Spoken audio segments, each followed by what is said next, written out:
मोहोळ विधानसभा मतदारसंघात यंदा राष्ट्रवादी अजित पवार गटाकडून यशवंत माने आणि राष्ट्रवादी शरद पवार गटाकडून राजू खरे यांच्यात लढत होत आहे। ही लढत अत्यंत चुरशीच्या मार्गावर आहे। मंडळी, याआधी 2009, 2014 आणि 2019 या सालच्या विधानसभा निवडणुकीत काय परिस्थिती होती, यात कुणी विजय मिळवला याचा सखोल आढावा आपण या व्हिडिओच्या माध्यमातून घेऊयात। त्याआधी आपण जर आपल्या हक्काच्या राजनीती चॅनलला सबस्क्राइब केलं नसेल तर सबस्क्राइब करा, जेणेकरून आमचे अपडेट तुम्हाला लवकर मिळतील। 2009 साली राष्ट्रवादी काँग्रेसने लक्ष्मण ढोबळे यांना उमेदवारी दिली, तर नागनाथ क्षीरसागर हे अपक्ष निवडणुकीच्या रिंगणात होते। तर शिवसेनेकडून उत्तम प्रकाश खंदारे हे देखील मैदानात उतरले होते। यात ढोबळेंनी बाजी मारली, त्यांना 81,631 मतं मिळाली।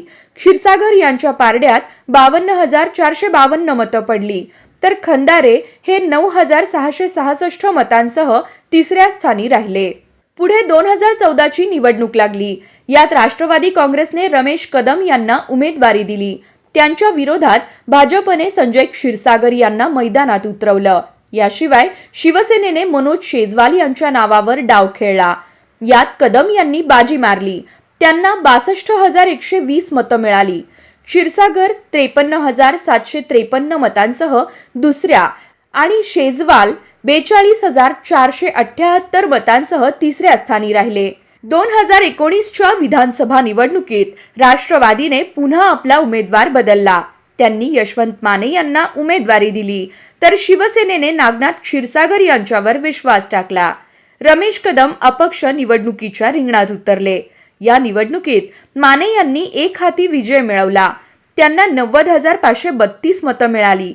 क्षीरसागर आणि कदम अनुक्रमे 68,833 आणि 23,649 मतांसह दुसऱ्या आणि तिसऱ्या स्थानी राहिले। आता यशवंत माने आणि राजू खरे यांच्यात कडवी झुंज होत आहे। यात कोण बाजी मारणार याची उत्सुकता सर्वांना लागली आहे। तुम्हाला याबाबत काय वाटतं, आम्हाला कमेंटच्या माध्यमातून नक्की कळवा।